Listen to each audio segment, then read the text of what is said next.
is the first time in a long time that there hasn't been some sort of random generator that has added a book to my TBR. Hey folks, it's Abby. This is my February TBR, and I've been trying to keep my TBRs at 5 books for a month. I think that that is, for myself personally, a reasonable amount. It's weird not having a random generator. So let's start with a book that I'm going to be reading every month, the next Discworld book, and this one is The Last Continent, of course by Terry Pratchett.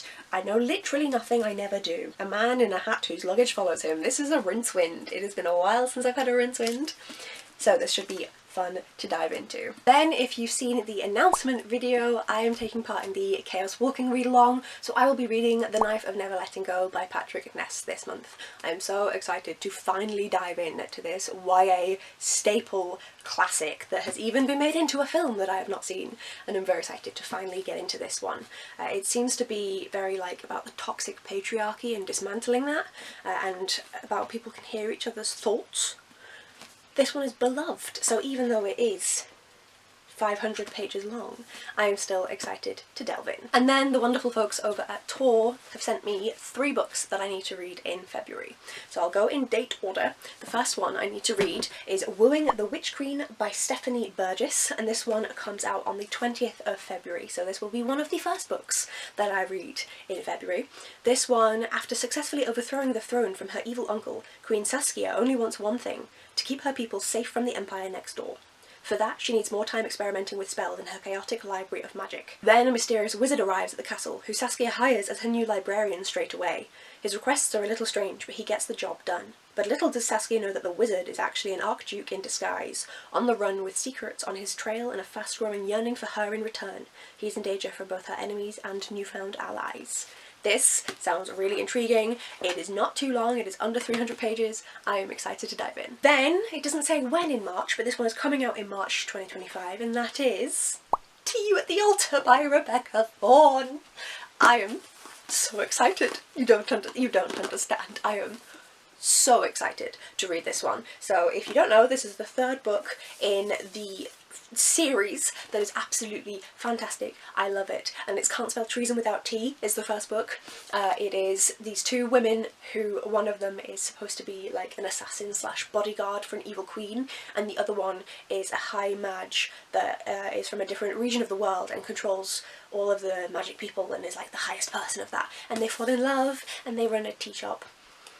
And then stuff goes down. So To You at the Altar, I assume they're gonna get married. I'm so excited. I don't want to say too much about this one, because it is the 3rd book in the series. You should have heard the noise that came out of my mouth when I opened this parcel. And then, coming out on the 27th of March, is When the Moon Hits Your Eye by John Scalzi.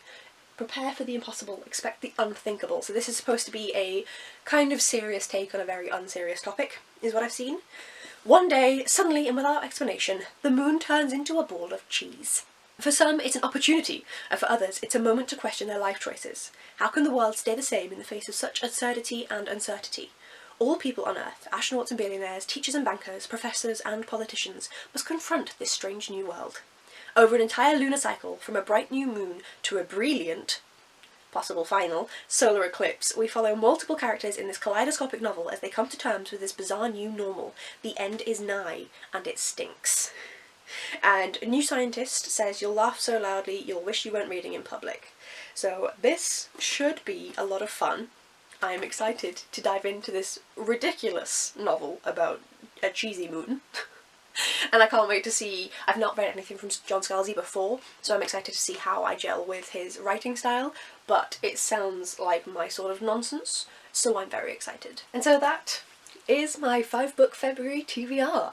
I am very excited for all of them, but it feels very weird after over a year of doing it to not have a random book added to the TBR. Part of me was like, oh, should I just go for 6 this time? But no, I'm sticking with 5. 5 is manageable, 5 is good. So I'm really, really excited for all of these. Obviously, I will be putting up definitely reviews for the 3 arcs, so you can see whether you want to pick them up on publication. So those will be going out, and I am excited to finally get into this series, dear God.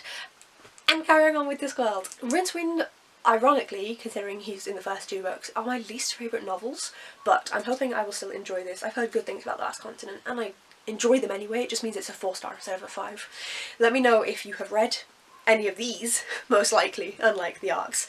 Let me know if you've read either of these two down in the comments below and what you are planning to read in February. Not that I need any more books on my TBR, but I want more books on my TBR, so if you could let me know, that'd be great. Thank you so much for watching, folks, and I will see you in the next video. Bye!